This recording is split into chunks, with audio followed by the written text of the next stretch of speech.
I have to hurry and not let the rock fall back downhill. I've got to go start to push it up. At 70 years old, Kevin Costner, Hollywood's quiet giant, the man who carried Whitney Houston in The Bodyguard and changed cinema with Dances with Wolves, now stands at the most heartbreaking chapter of his life. Behind the fame, behind the Oscars, behind the legend, is a man fighting storms the world never sees. If Kevin Costner has ever touched your life, stay with us, because this story will change how you see him forever. Kevin Costner wasn't born into Hollywood. He climbed toward it, one painful inch at a time. From the dusty streets of Linwood, California, he rose from a ditch digger's son to a world-renowned actor, director, and the emotional backbone of American cinema. But behind every triumph, behind every iconic role, was heartbreak, silence, and loss. 2 broken marriages, public betrayals, the death of his closest friends, the collapse of the love that once kept him whole, and the physical toll of decades spent carrying movies on his back. Today, Kevin Costner stands not just as a legend, but as a survivor, battling age, loneliness, and the storms life never prepared him for. This is not the story the tabloids show you. This is the story of a man who loved deeply, lost painfully, and still rises every morning with the courage to try again. Chapter 1. A Quiet Childhood. Kevin Michael Costner was born on January 18, 1955, to a family that lived from paycheck to paycheck. Before becoming a power line mechanic, Bill Costner plowed trenches. Sharon, his mother, was a social worker who brought home other people's pain every night. But the house they lived in was sad, since Kevin's brother Mark died the day after he was born, 2 years before Kevin was born. That loss was always there, hanging in the air. Bill became stricter because he was scared about his other sons. Sharon became more gentle, but less talkative. Kevin often observed her staring into empty corners, mourning the child she never got to raise. The Costners were always on the move: Compton, Ventura, Visalia, and Orange County. Kevin never stayed in one place long enough to feel like he belonged. Later, he stated,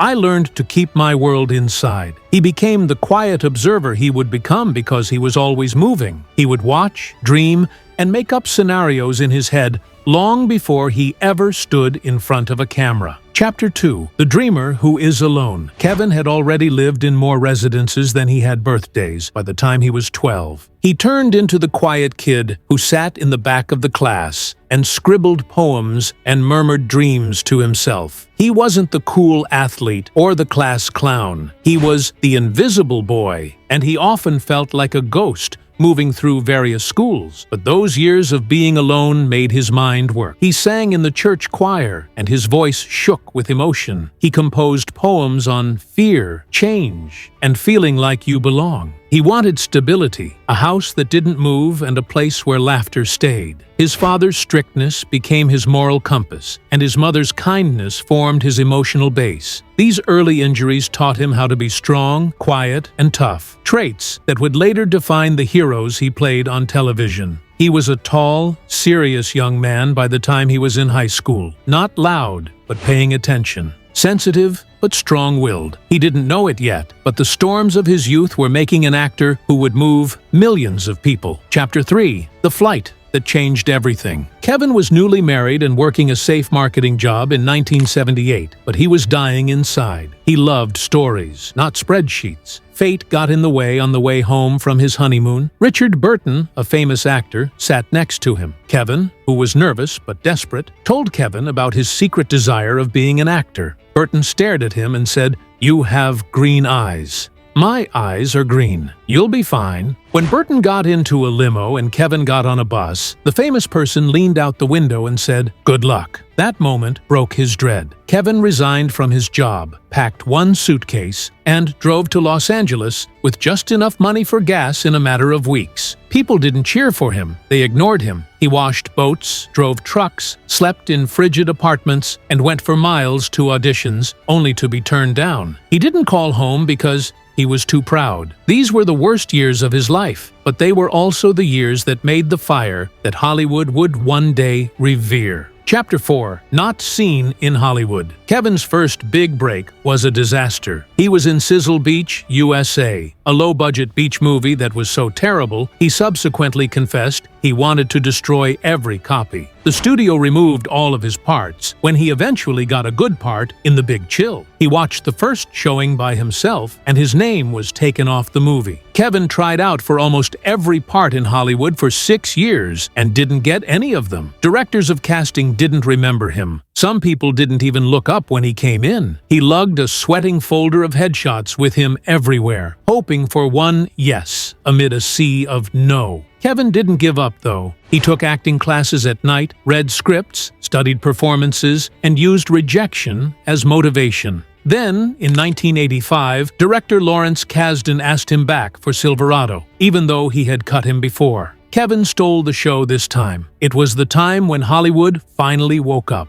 Chapter 5: Becoming the Hero of the United States. Kevin Costner was the face of American movies from 1985 to 1995. He showed moral courage in The Untouchables. 1987. He got the heart of America in Bull Durham. 1988. And Field of Dreams. 1989. Hopeful, hurt, and longing. People thought he was talking to them when he said, "If you build it, he will come." But Dances with Wolves, 1990, was his biggest success. Hollywood made fun of the idea of a 3-hour Western with some Lakota spoken in it. Career suicide. Kevin didn't pay attention to them. He believed in the truth, in silence, and in stories that valued Native American life. He was in charge of it, put his own money on the line, and almost passed out from being so tired. The movie produced $424 million, won 7 Oscars, and made him famous all over the world. Kevin noticed something weird behind the applause: silence. He learned that success could be lonelier than failure. Chapter 6: When being famous becomes stressful. The higher Kevin went, the more pressure there was. Robin Hood, 1991, produced more than $390 million, although critics poked fun at his accent. People were angry about JFK, 1991, and called him reckless. Then there was The Bodyguard, 1992, with Whitney Houston, which is one of the most famous movies ever created.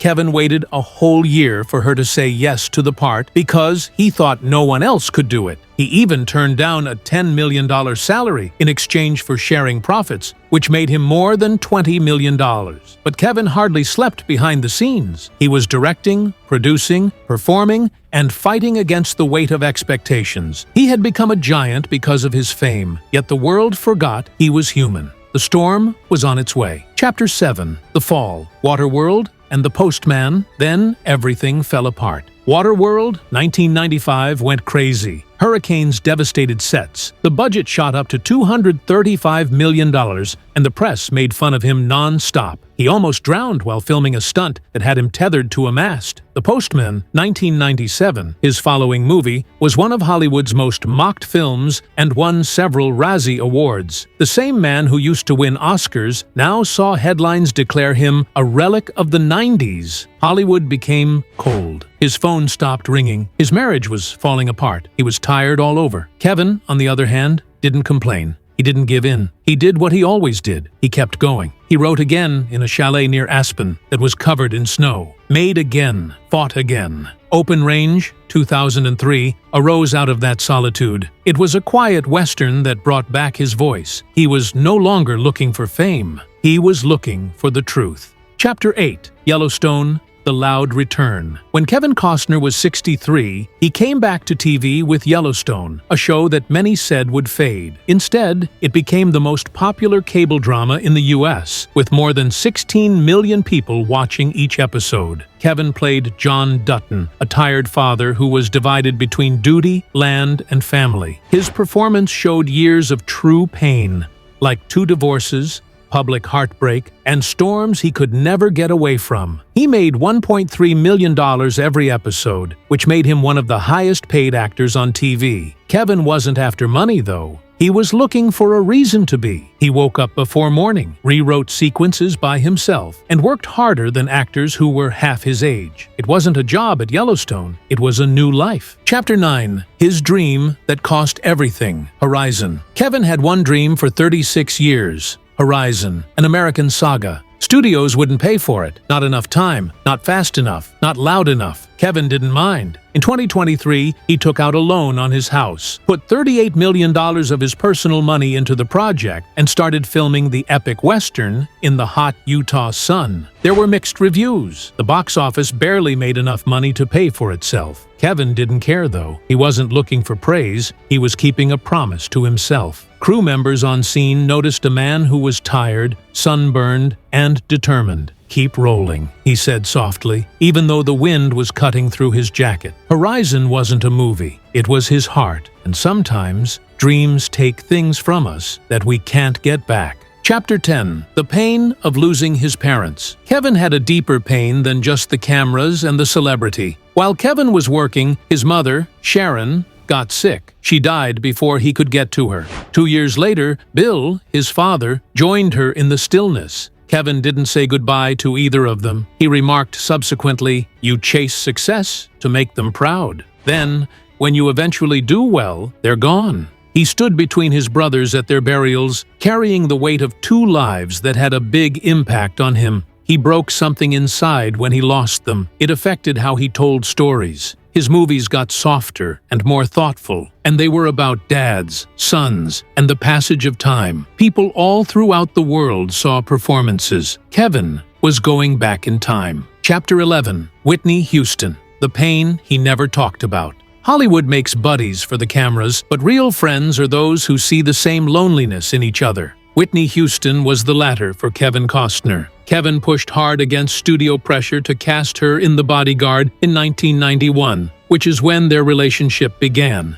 Executives were afraid of her lack of experience, afraid of the fallout from an interracial relationship on television, and afraid of putting $25 million on the line for a singer who had never acted before. But Kevin didn't back down. He informed the studio, "She's the one. I'll wait as long as it takes." And he did it. A whole year. She shook on stage because she wasn't sure of herself. Before emotional situations, Kevin held her hands steady, told her jokes to calm her down, and kept her safe from a harsh Hollywood press that made fun of her insecurities. Their friendship formed slowly, based on trust, faith, and the weight of renown they each had to bear. February 11th, 2012 came next. Whitney was found in a bathtub at the Beverly Hilton, but she wasn't moving. Kevin got the call and, according to reports, sat still for hours, unable to speak or move. He later remarked that it felt like a light went out. Kevin stood beside her casket at her funeral and gave a eulogy that was so powerful that the world stopped breathing. "You weren't just good enough, Whitney. You were great." Whitney was a voice to the globe. She was a promise Kevin couldn't maintain any longer. And that wound has never really healed. Chapter 12. The End of His Second Marriage. Kevin Costner's marriage to Christine Baumgartner in 2004 seemed like a second chance at life. He was older, smarter, and more at ease. She was younger, but she was steady, composed, and sincerely devoted. They made a life together with 3 beautiful kids, a ranch that looked like the front porch of heaven, family traditions, meals by the fire, and summers at the beach. It looked like it might last for almost 20 years, but even the strongest bridges break in silence. Kevin's schedule was really busy when Yellowstone became a cultural phenomenon. He spent months filming in Montana, nights rewriting scripts, and days acting, directing, and producing. His passion project, Horizon, on the other hand,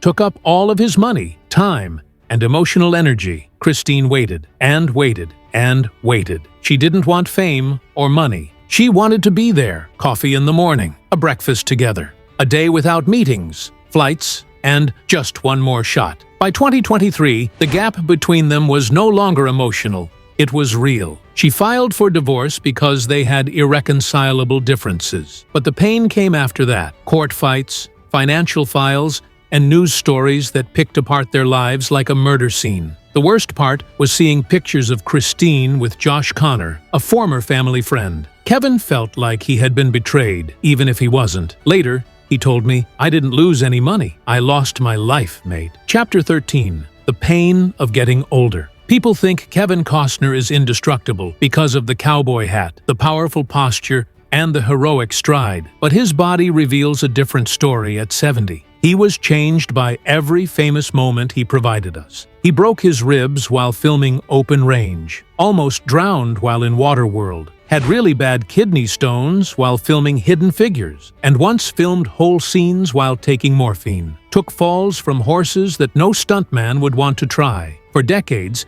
he ran over rough ground, which wore out his knees. Doctors say he has severe orthopedic fatigue, which is the result of years of small injuries. In the cold, his shoulders hurt. Every morning, his back gets stiff. When the wind blows on the mountain, his hands shake a little. But Kevin won't stop. He still gets up before dawn at Dunbar Ranch and walks around the fields blanketed in frost, feeding the horses himself. Crewmen aboard Horizon saw him labor 14-hour days in the heat, refusing to sit down unless he had to. He declared once, "Pain isn't my enemy. It shows that I lived." He goes more slowly now, breathes harder on stairs, and needs extensive breaks between scenes. But that flame in his eyes, the calm belief in stories, still burns very brightly. His muscles have gotten weaker as he has gotten older, but it has given him a passion that no young person could equal. Chapter 14. The Legacy He Left Behind. Kevin Costner is worth more than $250 million